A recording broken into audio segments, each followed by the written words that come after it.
तर महाराष्ट्राचा अर्थसंकल्प अर्थमंत्री अजित पवार यांनी सादर केला। यामध्ये 2025-26 या आर्थिक वर्षामध्ये लाडकी बहीण योजनेसाठी 36,000 कोटींची तरतूद करण्यात आली आहे। मात्र या योजनेचा हप्ता 1,500 वरून 2100 रुपये करण्याबाबतची घोषणा मात्र अर्थसंकल्पामध्ये करण्यात आली नाही।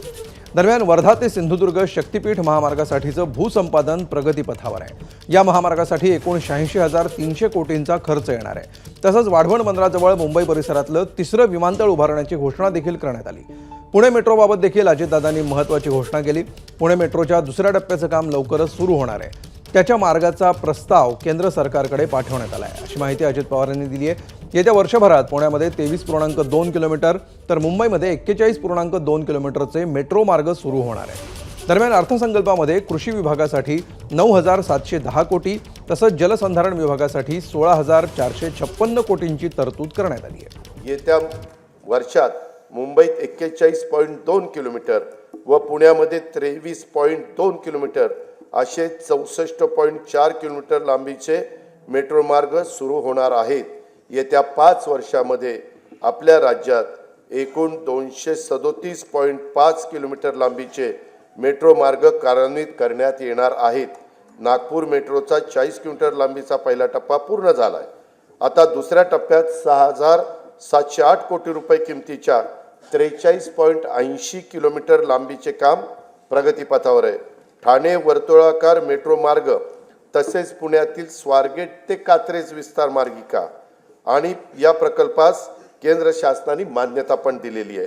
पुणे मेट्रो रेल्वे टप्पा 2 अंतर्गत खडकवासला, स्वारगेट, हडपसर, खराडी आणि नळस्टॉप वारजे माणिकबाग या 2 मार्गिकांच्या 9,897 कोटी रुपये किमतीचा प्रस्ताव केंद्र शासनाच्या मान्यतेकरता पाठविलेला आहे। मुंबईतील छत्रपती शिवाजी महाराज आंतरराष्ट्रीय विमानतळ ते नवी मुंबई आंतरराष्ट्रीय विमानतळ या मेट्रो मार्गाचे काम लवकरच हाती घेण्यात येणार आहे।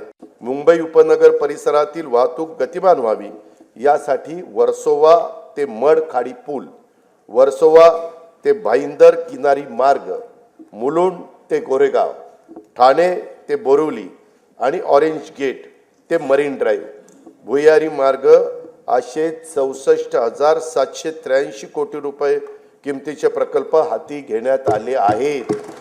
ठाणे ते मुंबई, नवी मुंबई आंतरराष्ट्रीय विमानतळ असा उन्नत मार्ग बांधण्याचं नियोजन असून त्याद्वारे ठाणे, डोंबिवली, कल्याण व अन्य महत्त्वाची मोठी शहरं आंतरराष्ट्रीय विमानतळाशी सुलभरित्या जोडली जाणार आहेत।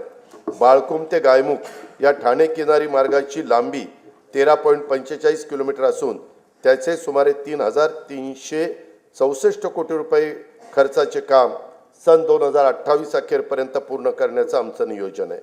शिवडी वरळी या 1,051 कोटी रुपये किमतीच्या उन्नत जोड रस्त्यांचे काम मार्च 2026 अखेर पूर्ण करण्यात येणार आहे।